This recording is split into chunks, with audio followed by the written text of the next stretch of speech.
I'm Josh Chambers Leston. Sorry to be late, although here we are. So I'm just going to launch right in, and thank you for being here. In my mind, I was envisioning a room with like one person, and we could cancel and just go down to Keyless Talk down the hall. So if you want to go down the hall to Keyless Talk, I won't be mad at you. This is material I've been working on for a while. It's drawn from a book I'm finishing up about grief and art and other feelings. And I will just sort of launch into it. Movement 1, Swallow the Tempest. On October 20th, 2020, my grandmother Tatsuko Chambers died. 2 months before, we lost my grandfather Cleo. A month after he left us, my mother's twin called to say, "Obaba has broken her teapot." A red clay yokore kyusu in which she brewed ocha as a ritual for living. It had been in her possession for as long as anyone could remember. On discovering its broken lid, my aunt decided that it was a sign that our matriarch would be leaving us soon. My Obachan's death occurred amidst a global season of glass, and though she did not die of COVID-19, the pandemic stole from us our capacity to say goodbye. Oh, the slides are not showing.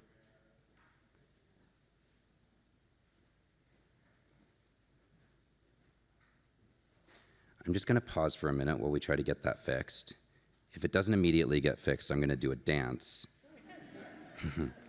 And if that doesn't work, we're just going to forego the slides, although it would be very helpful to have them.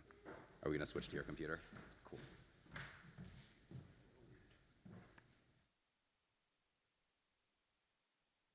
Because I don't know how to dance.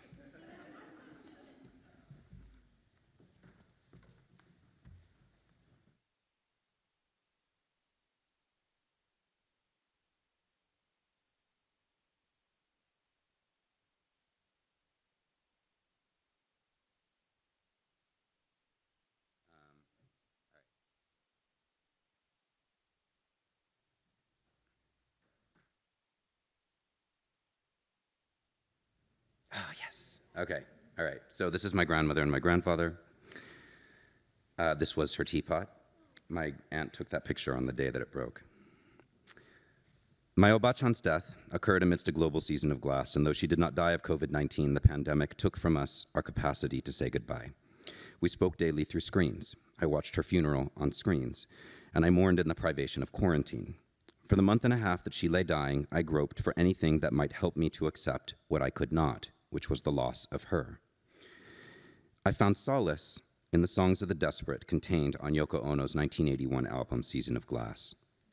Recorded in the 7 months after her husband was murdered in front of her, Season of Glass is a staggering metabolization of Ono's grief. It's also an intimate, personal portrait of love, loss, and grief from a woman of the Japanese diaspora from my grandmother's generation. They were a year apart in age. As my Obasan lay dying, Season of Glass became the surprising soundtrack for my mourning. And then, in the days, months, and years after Obaba's death, I took refuge in Ono's work, returning to a study of her practice with an obsessive fervor. I thought I was turning to Ono's work as a means of holding it together in the wake of what felt like a shattering loss, but I quickly learned that she was teaching me a lesson in breaking down, coming undone, and falling apart. Now, falling apart and breaking down isn't something that Japanese people, and in particular Japanese women, are supposed to do. Strategically risking an essentialism for a moment, I mean to describe containment here as a Japanese and Japanese American structure of feeling. It's one that's cultivated rather than an innate sensibility. In Afro-Japanese playwright Valina Hasu Houston's play Tea,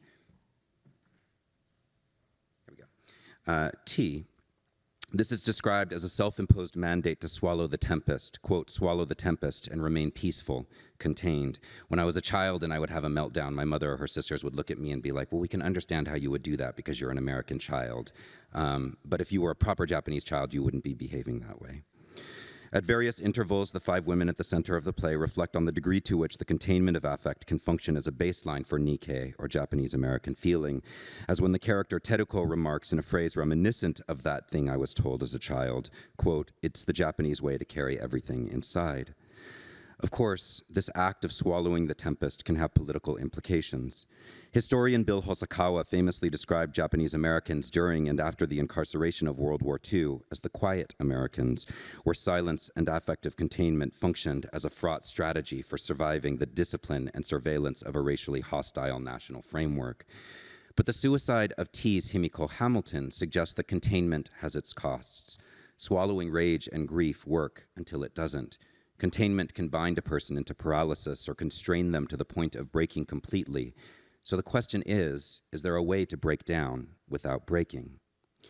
From the late 50s to the present, Yoko Ono's artistic practice has had a profound and undervalued influence on the culture. She centrally contributed to the development of sculpture, conceptual art, performance art, experimental composition, sound, and popular music. Her body of work is expansive, with a diverse range of approaches to form and materialization, as well as concept. But this talk zeroes in on one recurrent element in her practice, moments in which she performs an art of the breakdown, the shatter, and the scream, as she mobilizes affective expressions that are at times explosive and at others depressive.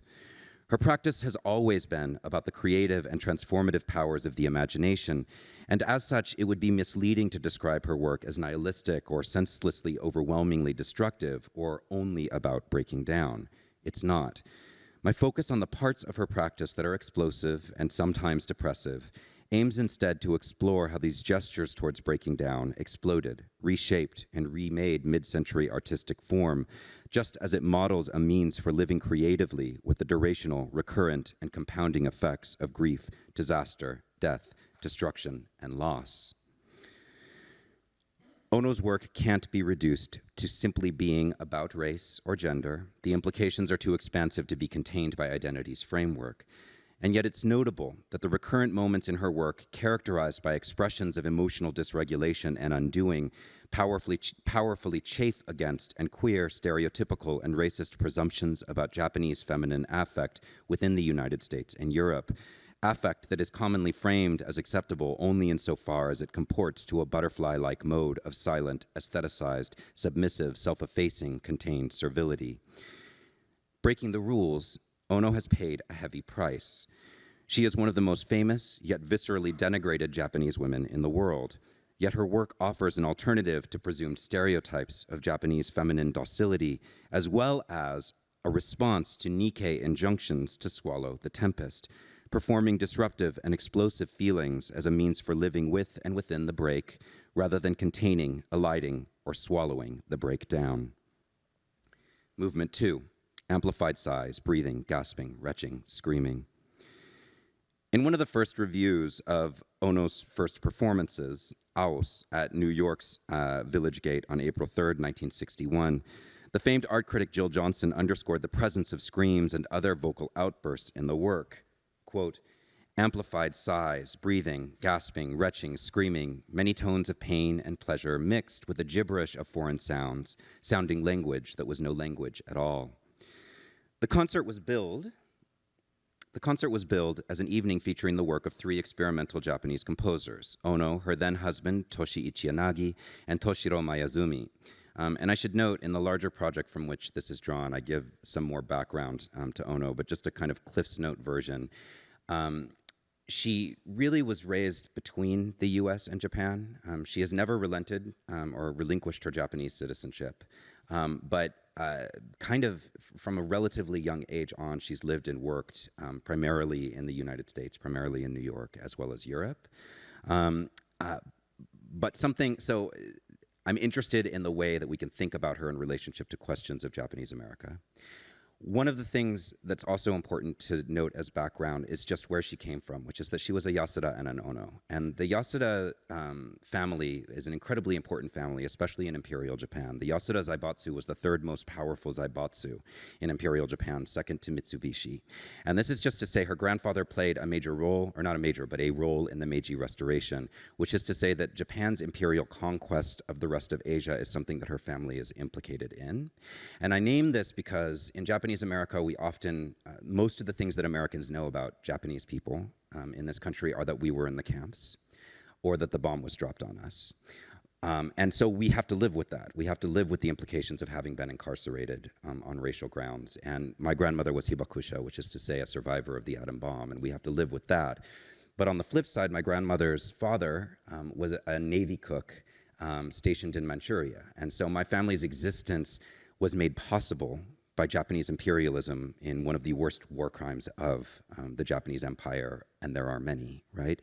So part of what I'm interested in is how we live with both of those things, having been both a victim and beneficiary of empire, and Ono's own history gives us a kind of sense of that. That Johnson chose the adjective foreign to describe Ono's composition is as telling as the fact that foreign quickly becomes gibberish, and the sounds were gibberish. But it's the word foreign that I'm interested in, such that Ono is accused of relaying the inscrutably Asian or foreign absence of communication altogether via language that was no language at all. Johnson's approach was not an outlier. Artists and critics often spoke of Ono with racializing language. It was especially common for Ono's white contemporaries, many of whom were interested in Asian aesthetics and epistemologies, to fetishize her Japaneseness. She was consistently framed as either an authenticating ornamental fetish or, more commonly, as a foreign intrusion spewing this gibberish of foreign sounds.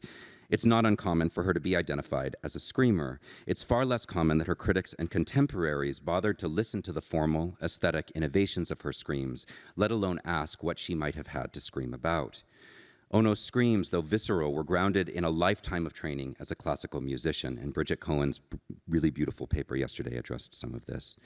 It's easy to get lost in the cacophony of some of the screens on her recordings in the 60s and 70s. You can miss the degree of technical proficiency and physical fortitude that she mobilizes to scream in a fashion that maintains the precise modulation and pitch of a shrieking guitar, while dominating a group of rowdy masculine musicians. There is also an operatic dimension to Ono's screams. As Cohen argues in a detailed reconstruction of Eos, the generic category of opera, that is not a slide, sorry. The generic category of opera is in some ways not so far from Ono's world, since it designates qualities emphatically characterized by her early work, a heightened affective register and sense of tragedy at odds with Zen-inspired placidity then in vogue with many in John Cage's circle. And that's the end of the quote. Take, for example, her 1961 instruction piece, Voice Piece for Soprano, where screaming functions as a practice of feminist antagonism, amongst other things. Written in the imperative, Ono's instructions consist of a sentence or cluster of sentences that direct the reader to perform an act either physically or in the imagination. And I should just note here that Ono's interest in performance and in relation had a lot to do with the way that an audience completes or makes the work in its own engagement with the work. And I'm relying heavily here on the really important work of Midori Yoshimoto, who has sort of mapped this case really beautifully. In the case of Voice Piece, the instruction read, scream 1, against the wind, 2, against the wall, 3, against the sky. So where the soprano functions within the operatic tradition as a feminine ideal, the soprano's scream is literally famous for its ability to shatter glass, theoretically possible if her voice modulates at the perfect pitch and decibel. By positing the soprano scream as a mode of feminist antagonism, Ono mobilizes the power of this scream to pit it against the forces of a constraining world. As she would reflect, quote, the avant-garde guys didn't use the voice. They were just so cool, right? There was also a very kind of asexual atmosphere in the music, and I wanted to throw blood. She credited at least some of her interest in screaming to the famous scream emitted at the conclusion of Anton Berg's 1937 opera Lulu, a scream that is, in the context of Berg's opera, charged with the overtones of sexual violence. Referring to the scream in Berg's Lulu, opera writer Michael Poitzat has argued that the history of opera marks a long progression that begins with speech and culminates in the pure cry. Lulu's scream is thus, for Poitzat, a turning point in the genre of opera as it reflects the quest for a vocal object in which the shiver of pleasure becomes the shiver of horror. Ono's mobilization of the scream, however, is focused less on the pleasure of horror in the receiver, as it attends instead to the effects that screaming may have for the screamer herself. Lulu's death wail reminds us that as much as a scream can be an act of forceful antagonism, it can also be a sign of a shattering, when a seemingly coherent self or selves break down into fragments and shards. In this sense, Ono's interrogation of the scream might have been described as an art of self-shattering. And trigger warning, this is like my brief 2-minute psychoanalytic excursion, so if you hate psychoanalysis, have an out-of-body experience, I'll join you later. For psychoanalyst Avgi Sakatopoulou, there is a familiar resemblance between queer theorist Leo Bersani's notion of self-shattering and the psychoanalyst Jean Laplanche's concept of the ego's unbinding, which opens new avenues for considering how people work with trauma as an art of remaking the self. Bersani famously described self-shattering as occurring whenever a certain threshold of intensity is reached, when the organization of the self is momentarily disturbed by sensations or affective processes somehow beyond those connected with psychic organization. This surplus of feeling and sensation pushes the subject beyond its containment and organization in a fashion akin to Lacanian jouissance, where pleasure gives way to pain as ecstasy and suffering exceed each other and explode or shatter the self. Laplanche, in turn, argues that the bindings that hold a subject together are produced as the self translates and tries to make sense of the world. Psychic shattering may thus affect, in Sakatopoulou's words, a radical unbinding of the ego that unravels previous translations that may be at an impasse to make room for new ones.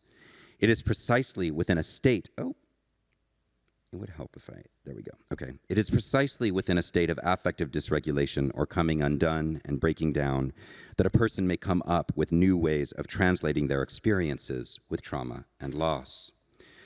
Sakatopoulou's approach emphasizes a practice that relinquishes the idea that trauma can be repaired and opens paths to thinking about what subjects do with their trauma. So rather than overcoming it, working with it.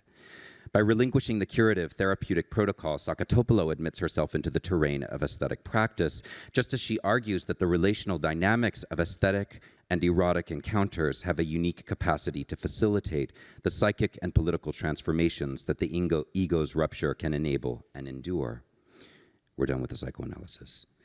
Ono's Art of the Breakdown might in this light be read as an invitation to join her in a state of dysregulation where living on becomes possible not by escaping trauma, grief, or loss, but by learning to function and live with their recurrent and durational, if recurrently shattering, effects.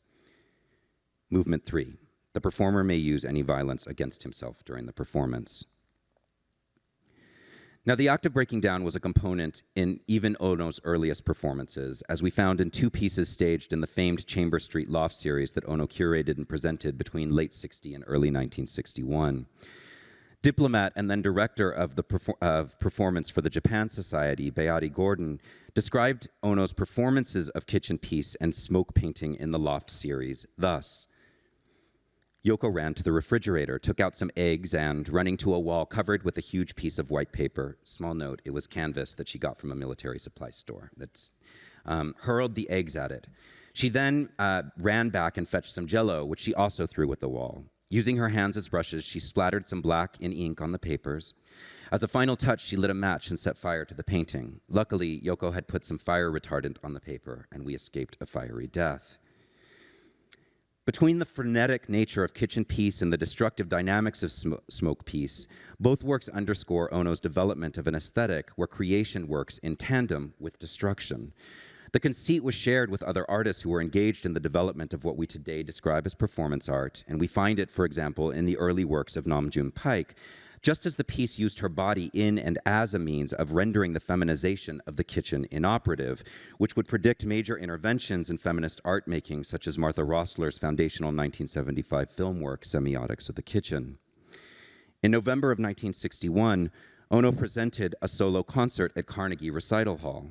The second movement of the concert, Piece for Strawberries and Violin, which, as a perturbed New York Times reviewer noted, featured neither strawberries nor violin, surprised reviewers with a destructive conclusion featuring a young Yvonne Rainer and an uncredited woman performing a series of gestures that dissolved into a scene of destructive breakdown. In an act reminiscent of Kitchen Piece's explosive destruction of a woman's place in the kitchen, we might read Rainer and her co-performer as undertaking the act of eating at a table before destroying the tableau and smashing the dishes, such that embedded within the performance is a scene in which feminine domesticity dissolves into a shattering spectacle of breaking and undoing. The evening concluded with a presentation of Eos to David Tuer. And just to note, Ao is the Nihongo word for blue, right? So Aos, like blue chaos. The script indicates that Alice was to have 5 scenes, concluding once more with darkness and the scene of a violent breakdown. Quote, one of the performers should go on shouting until exhausted. The performer may use violence against himself during the performance, such as cutting hair, banging head on the wall, drinking liquor, drugs, etc. And I'm going to get the details wrong, but I recall that I think George Maciunas at some point did start banging his head on the wall, and people got nervous that he was going to hurt himself or something to that effect. What appears to be developing across works like these is this recurrent dynamic in her practice, where the work of artistic creation is realized through the devolution of action into spectacular scenes of undoing, breaking down, falling apart, and coming undone. Movement 4, When I Started to Scream. With works like the iconic Cut piece, of which we heard a number of amazing papers yesterday, and Julia's extraordinary activation in this space, or Grapefruit, her anthology of instruction pieces, Ono had established herself as a major figure in the global avant-garde by the mid-60s. Contrary to popular mythographies, it was future former boy band member John Lennon who sought her out at one of her openings in London. No hate to John Lennon, it's just like, you know, she was a really serious artist. I don't need to tell this room that. Sorry, that line is like for when I give this talk at colleges and I have to explain. She would experience mass rejection, animus, and derision by a public when she later became romantically and creatively associated with Lennon. And tellingly, this was a period in which she was increasingly committing herself to the acts of shattering and screaming in simultaneous pain and pleasure. Collaborating with Lennon on a series of jointly produced records in the late 60s, Ono expanded upon her training in music composition to shatter the limits of what music was or could be. Their first album was released in 1969 under the title Unfinished Music No. 1, Two Virgins. Emphasizing Ono's interest in process and becoming over finality, the title referenced Franz Schubert's incomplete Eighth Symphony, commonly referred to as the Unvolendante, I don't speak German, or the Unfinished Symphony. As with her early performances of Eos, the songs were composed from a collage of sounds. They incorporated the sounds of everyday, quotidian life as Ono screamed, spoke, and moaned to musical accompaniments produced with Lennon. As music critic Edward G. Gomez writes, Ono was forced to scream louder than ever against the amplified instruments. At times, the sound of her voice and Lennon's ferocious guitar work fused. So there are moments in songs like Cambridge, 1969, or Why, when the fry in her scream folded into the crash of chords emitted from her guitar. She comes undone in screaming, and he breaks apart the function of the guitar to make it a technology of shattering noise. For Ono, this breakdown provided both a means for being and becoming anything. When I started to scream, I think John thought, oh, I can do anything. I would hear his guitar and think, wow, I can answer that. There is a resonance, then, between what Sakatopoulou describes as the unbinding of self that occurs in the scene of shattering and the capacity to bind the self together into something, or in Ono's words, anything new, a capacity Ono found in the shattering force of the scream. While, as we'll see, Ono drafted material from her own autobiography into her practice commonly, it's important to insist that the work she produced, and indeed her aesthetic of the shatter and scream, was a sophisticated practice grounded in a deep understanding of and interruption into musical form. Ono's formal command over the art of the breakdown is reflected in the notes for a 1968 performance where she once again set to screaming while performing with free jazz legend Ornette Coleman during his concert at the Royal Albert Hall in London. Coleman was a fitting collaborator for Ono's avant-garde vocal techniques, and their studio rehearsal for Ono's Eos was included in her debut solo album, 1970's Yoko Ono Plastic Ono Band. We're going to see if the sound is working.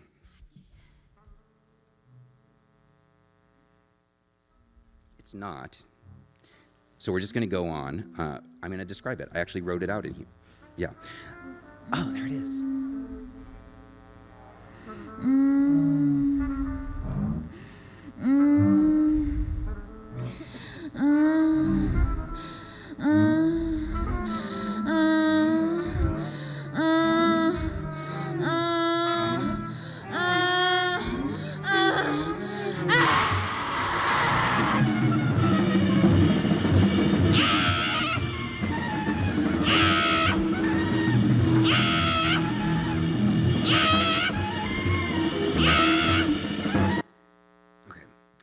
track begins as a conversation between the artists as Ono extends a series of tonic sighs and growls across the sounds emitted from Coleman's trumpet. You didn't hear that part. That's earlier in the song.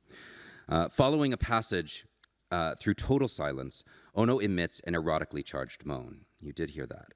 Their improvisation suddenly builds to a near crest before she pulls them back, muttering, "Not yet, not yet." The command recalls a lover's admonition during sex, a plea to hold off on the shattering force of the sexual, lingering in the relay of excitation and duration. In a handwritten note to Coleman, she describes this plan, establishing herself as the guiding force and underscoring the degree to which the art of the breakdown, shatter, and scream was an effect of intention and technique. "Let's gradually go up," she writes. "Don't go up too quickly. Listen to me. I will try to control you from going up. Awkward breaks that are caused by that are part of the music." After a pause, as you heard, the sound builds into an erotic intensity that shifts from what sounds like an orgasmic shudder into a series of Ono's punctuated, violent, shattering screams, a shift in which, returning to Poitzot's description of the scream in Berg's Lulu, the voice of shiver becomes the shiver of horror. And in the larger project, I think about this in relationship to Fred Moten's writing on the screams of Aunt Hester, Frederick Douglass's enslaved aunt, during slavery, as it's linked to Abby Lincoln and Max Roach's performance on the Freedom Now Suite. And this is just to note that Coleman was on personnel on Freedom Now Suite, so he would have known that resonance if they weren't talking about it actively. Elsewhere on the album, the lead track, Why, Ono shudders and shrieks while returning again and again to the single word, why. There's sound.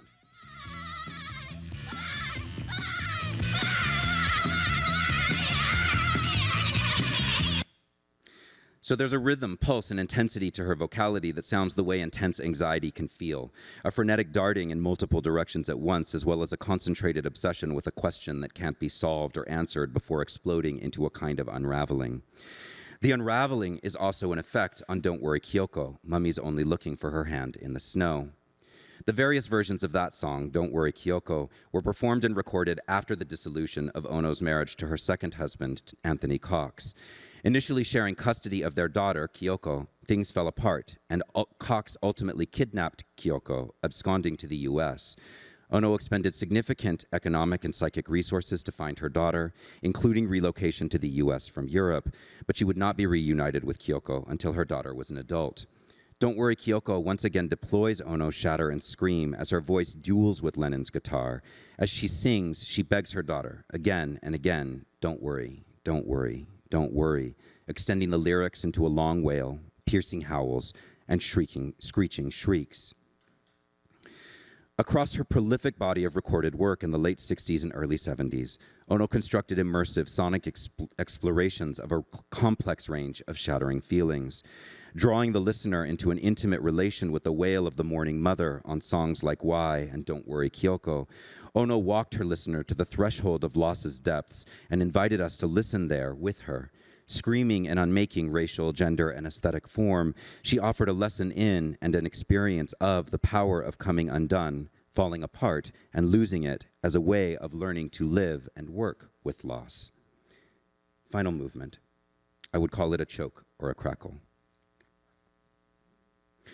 On December 9th, 1980, John Cage sent a message to Ono on behalf of himself and his partner, choreographer Merce Cunningham. Written in Cage's angular, flowing handwriting and addressed to Yoko Ono Lennon, the message simply says, "Dear Yoko, if there's anything we can do for you, let us know. We send our love, John and Merce." The austerity of Cage's note belies the thickness of the feeling saturating the paper it's recorded on. Cunningham and Cage were famously quiet regarding the relatively open secret of their relationship and their queerness, but here in the fold of an intimate exchange with an old friend, John and Merce are simply a we at ease with its outward address to Yoko's singularity, a we collectively offering itself as a queer source of love, a we that waits on a friend to know, and a we that makes a stark and absolute offer of anything without condition.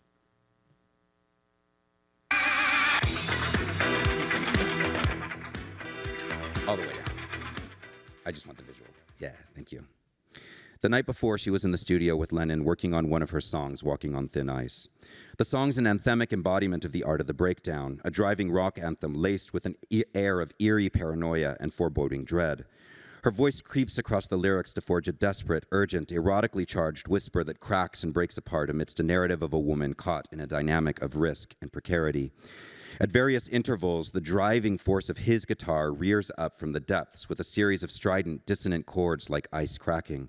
Against and over this, she routinely layers a rhythmic, piercing shriek. The sense of dread underscoring the song proved uncannily prescient that night.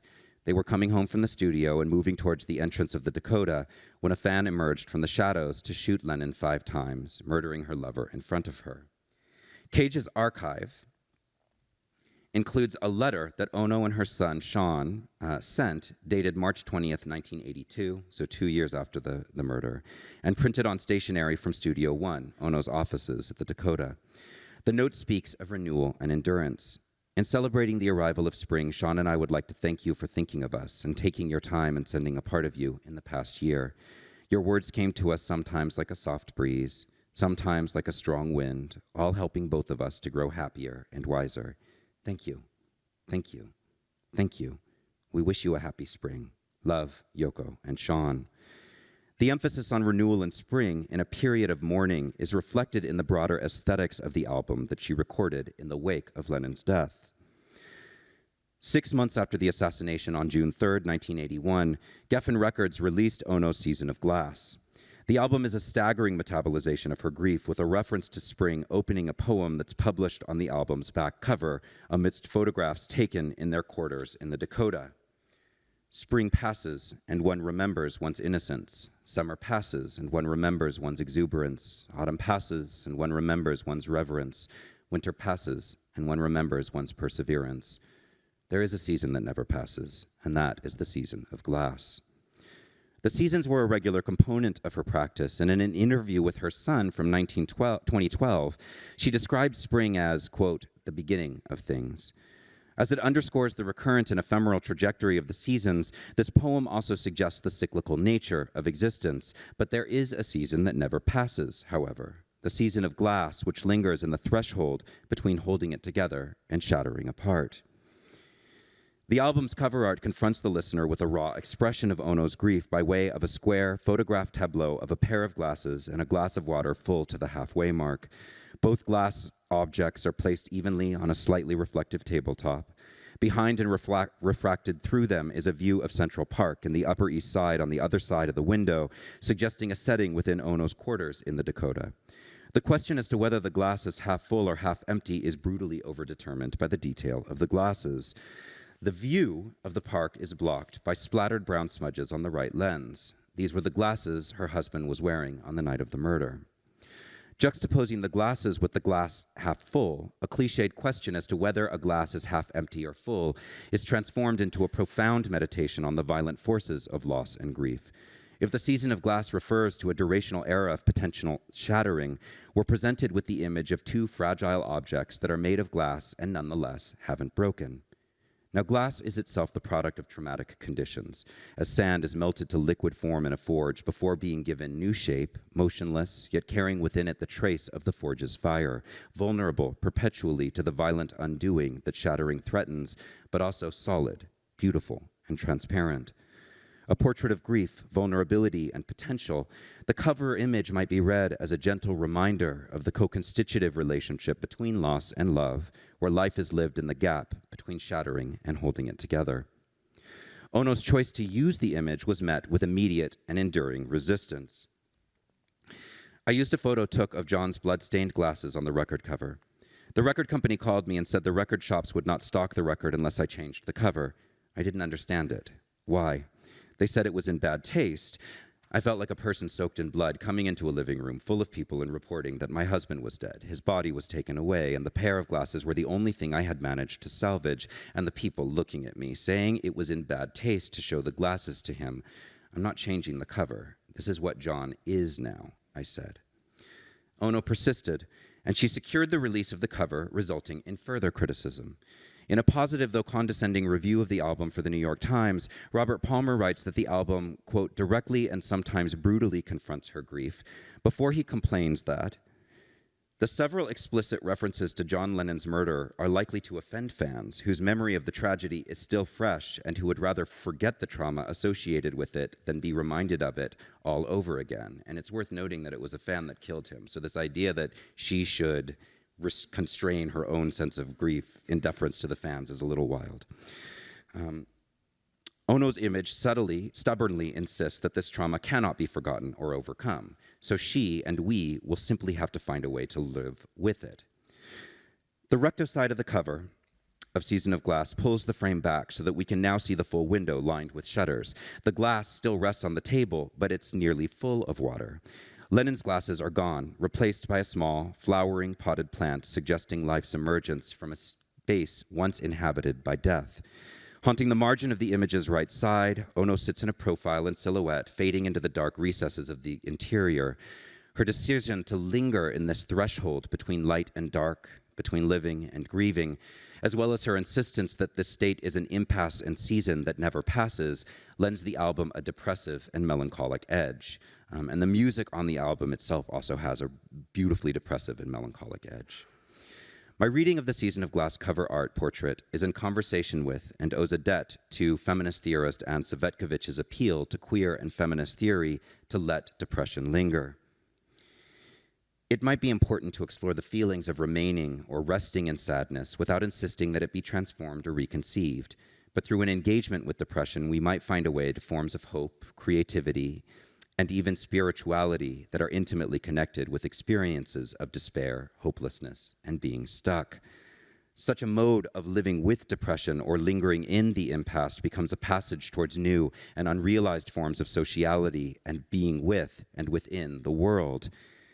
If we can come to know each other through our depression, Cvetkovich continues, then perhaps we can use it to make forms of sociability that not only move us forward past our moments of impasse, but understand impasse itself to be a state that has productive potential.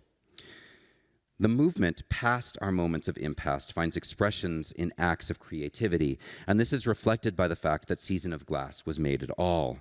At the same time, the impasse may not be something that can be triumphed against, overcome, or moved past. Some forms of depression linger and stay and recur. As in David Eng and Shin-Hee Han's or Anne Chang's influential formulations and theorizations of Asian American melancholia, racial melancholia is produced precisely in response to the durational, recurrent, enduring, and lingering forces of racialization and racism. And that feels important to underline in this moment of racist fascism.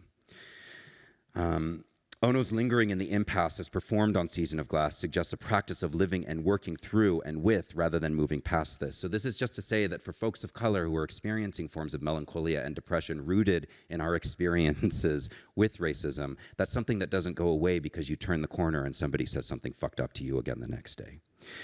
As performance studies scholar Joshua Guzman and Cristina Leon note, lingering as a verb demands a kind of languor, a dwelling that inhabits the space of ambivalence and ambiguity, just as they suggest lingering as a critical practice in meditating upon the possibilities of an impasse.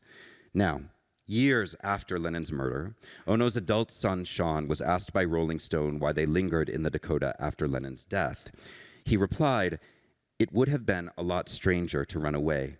The Dakota was all we had left of him, memories and everything. How could we leave?" Elsewhere, he also offers a portrait of their grieving at that time, emphasizing his mother's depressive lingering in bed. I didn't find out until a few days later. I had to go into the bedroom and my mom was in bed. She'd obviously been in bed for days. She said, "Your dad's dead." She said it really straight up like that. He's been killed. And this is an image of them from around that time. And when she released the CD issue of Season of Glass, she included this photograph, right? So again, drawing the bed into the story. The act of lingering in bed is a paradigmatic, even cinematic image of a depressive state. And notably, it's at the center of both the son and the mother's recollection of this period.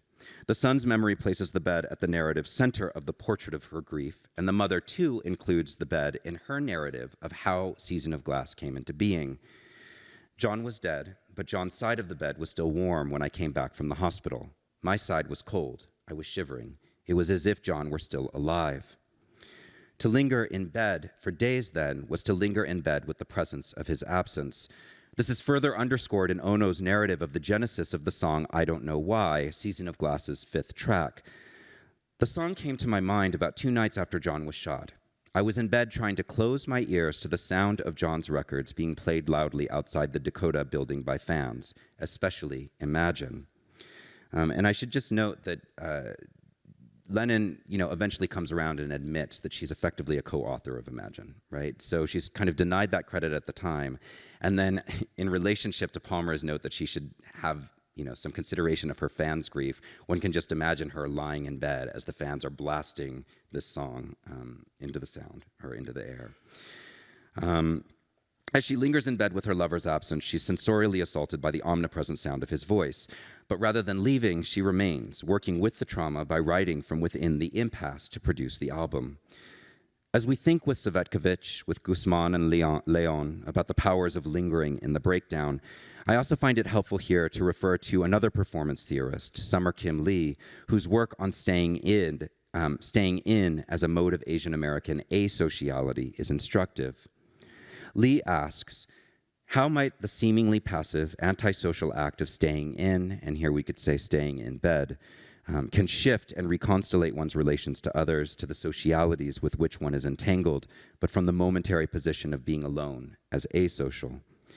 By staying in, Lee argues that Asian Americans and queers, who are often both burdened with the imperative to come out into and become accessible to the world, might give ourselves room to breathe and interrogate our relationships to ourselves, to the world, and work out new and hopefully better practices of livability and relationality. The art of staying in, lingering with loss, as found in Ono's aesthetic of the breakdown, shatter, and scream, is not, then, a permanent state of being. Rather, it's a question that's asked and answered differently again and again in response to different conditions. To linger in the impasse in conjunction with Lee's practice of staying in is to describe a strategy of living with the forms of grief, shattering, and depression that may come with being and becoming queer or Asian American. Season of Glass is a testament to the fact that it was by staying in bed in the Dakota and lingering with her grief that Ono was able to move, if not past the loss, then into a place of creative negotiation with it. Palmer and other critics noted Season of Glass's shift away from the, quote, unbridled screaming and other extreme vocal techniques of her earlier albums. With the exception of one notable scream on the track No, No, No, which follows the sound of 4 gunshots, the album mostly features other, softer ways for a voice or person to shatter and break down at the level of the voice. As she lay in bed trying to drown out the sounds of Imagine, she recorded an a cappella demo of I Don't Know Why. Screams, though they did not make it onto the final cut, were an important part of the song's conceptualization.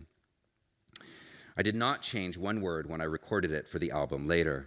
At the time, I envisioned the end part as a half an hour of screaming and swearing, but in the studio, I decided not to do it that way.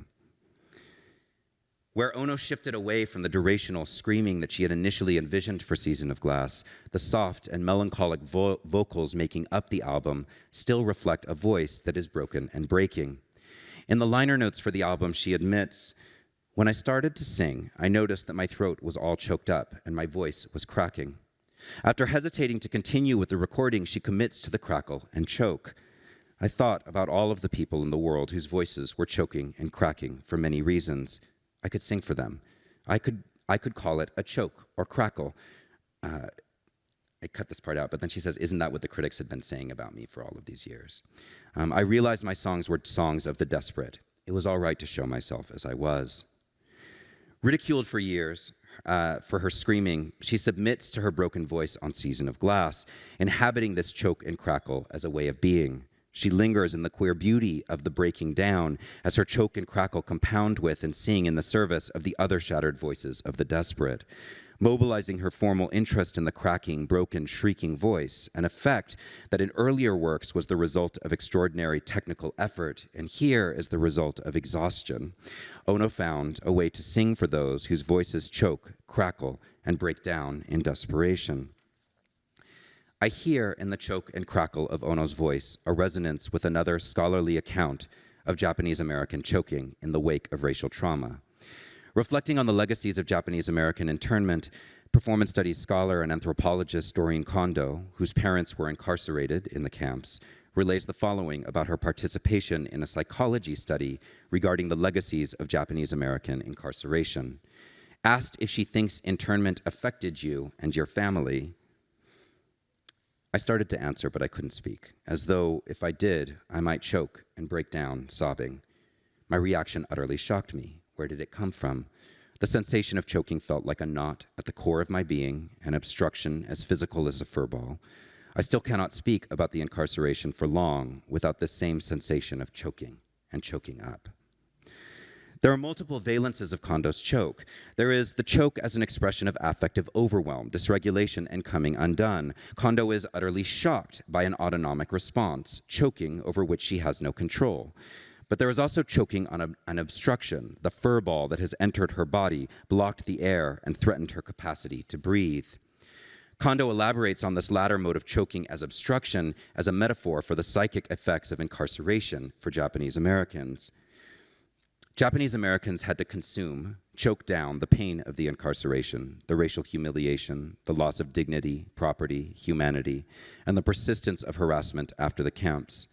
In the face of ongoing hostility and racial humiliation, the choking enacts the dramatic push-pull between choking down the pain that threatens to suffocate, enforced by punishments that seek to keep trauma encrypted within the body, and involuntarily choking up as the impulse to expel and release.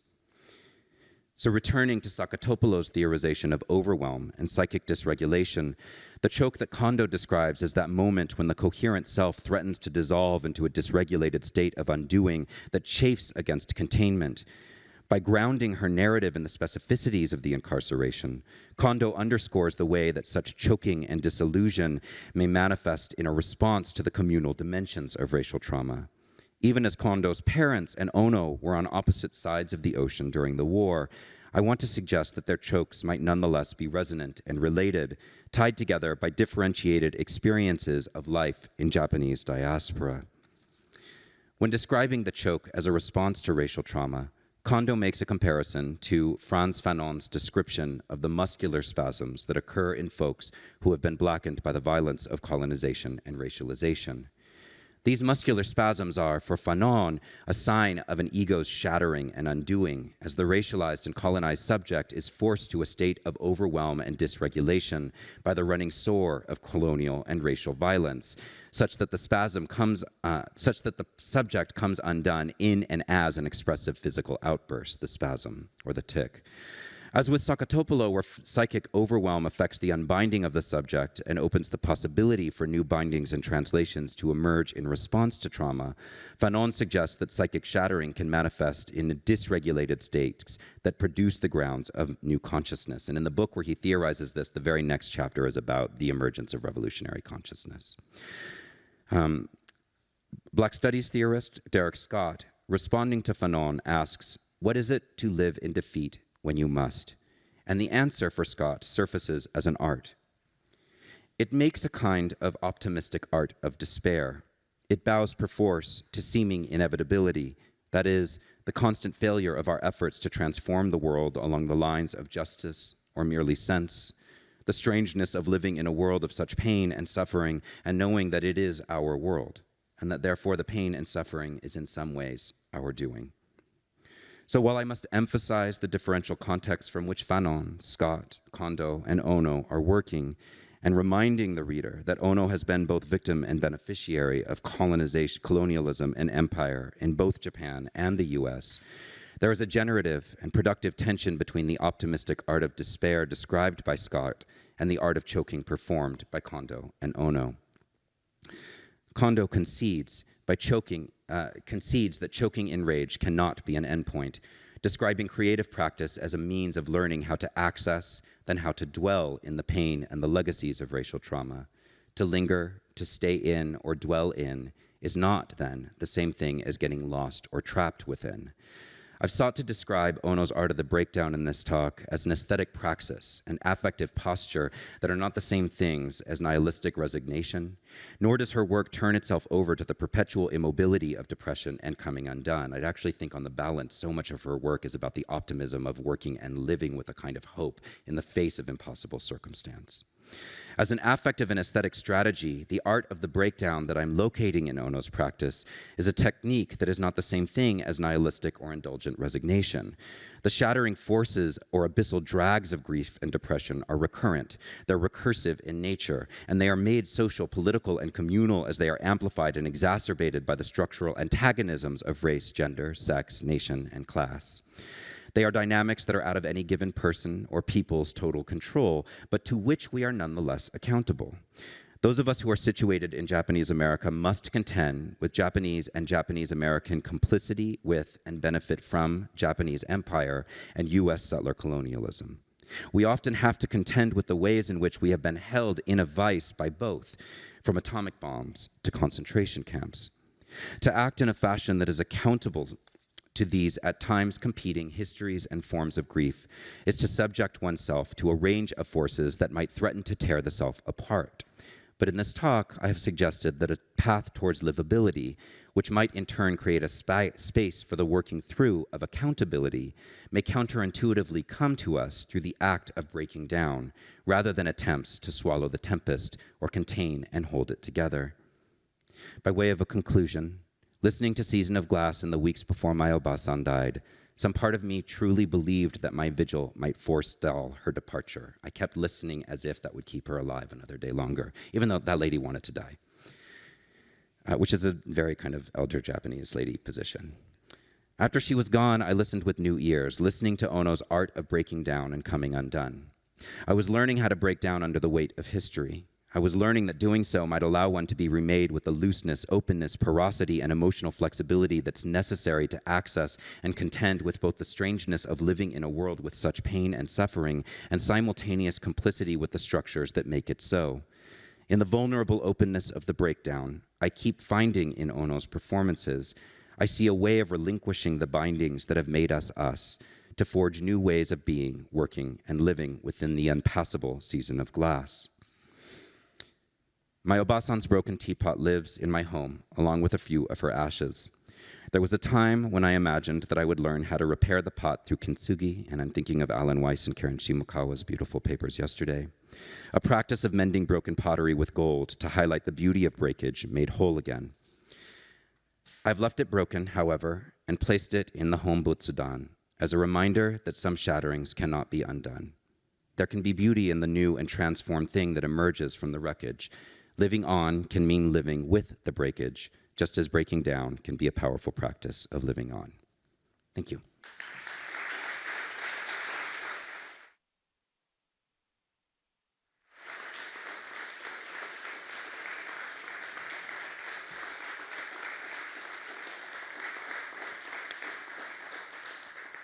So I did a couple of asides that I think ate up 5 minutes of our Q&A time, but I think we have 5 minutes, is that? Yeah, so maybe time for 1 or 2 questions. And if there's no questions, I'm good with that too. I'm excited about Michael and Michael's panel next with Maya Lin.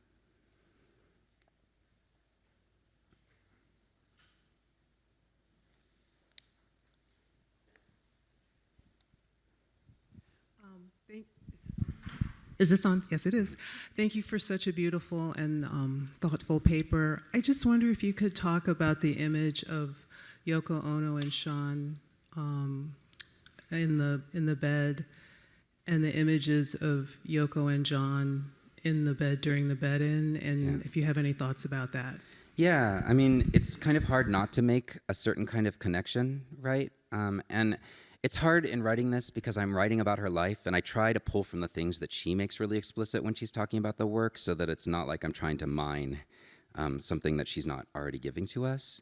But I've thought about it a lot. Like, I've thought about what it means to lose your husband and who you iconically inhabit this space in bed, to then talk about being in bed while composing an album in the wake of him, and then in that album's reissue to include this picture of your son with him next to you. To return to the psychoanalytic framework, it's hard not to see certain kinds of transferences happening there, but I don't know if that's what's going on. I would say the other sort of selfish thing is just there's just not a lot of pictures in popular culture of like Asian mothers loving on their kids. And so that picture, ever since I first encountered it, was just always really powerful for me, because those are the pictures that make up, sort of my dreamscape and my lifescape of life at home. So in some ways, that's my attachment to that image. But I do think that there is something there about the bed-in and the statement that she makes, including that image in the album's reissue. Yeah.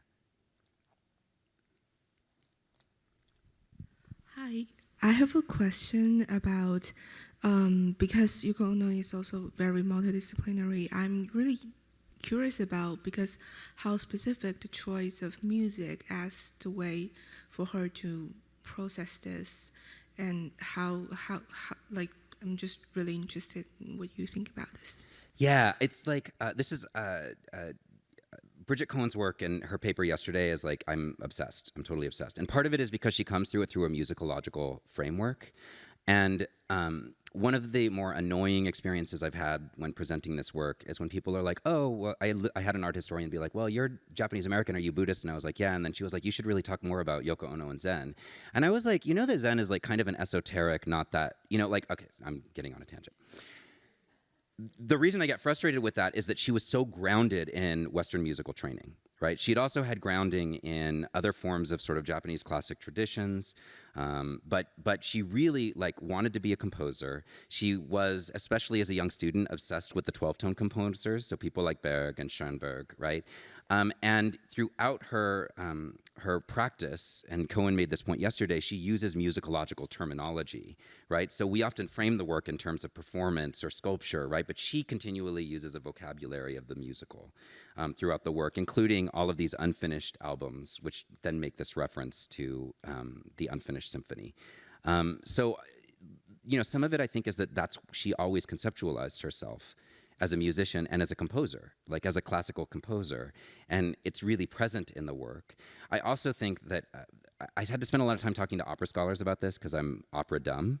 But one of the things I understand about Berg is that he was one of the early people to start experimenting with scoring an actual scream into the music, right? So a lot of the screams in opera, especially its earlier iterations, they're sung, right? And there's something about pulling the everyday sound of a scream in, where when you're watching Lulu, there's just this gut-piercing scream that shatters the auditorium at the end of the room. And there's something interesting about Berg's incorporation of the everyday, which presages so many of the experiments in the 1960s, where you see the incorporation of the everyday. So when we're listening to these albums where, on Life with the Lions, you hear her and Lennon talking in the background and a phone ringing, that incorporation of the everyday might be understood as a compositional technique, right? That is in conversation with a kind of musicological history. So I don't know if that answers the question, other than to say that, yeah, I think music is right there. And then maybe the last thing is just that there is something about the music that actually, people run from grief. Like, people don't want to live in relationship to their grief, but they love Billie Eilish, right? So there's something about the musical that allows us to enter into a kind of melancholic grief state in a way that is actually not as undoing and shattering as a lot of other kinds of experiences are. So I don't want to transpose that as intention on Ono, but I do think that her entry into the realm of music allows one to experience a kind of wide affective landscape that can sometimes be really difficult to bear, right? And I'm thinking cut piece in turn can be really difficult to bear, but as I was Cohen's talk yesterday was talking about the sounds of it, and I was thinking about how that actually allows one to be with the piece when you're focusing on the sound rather than just the affective disruption. I think is that us at time? Yeah, okay. Thank you, everybody.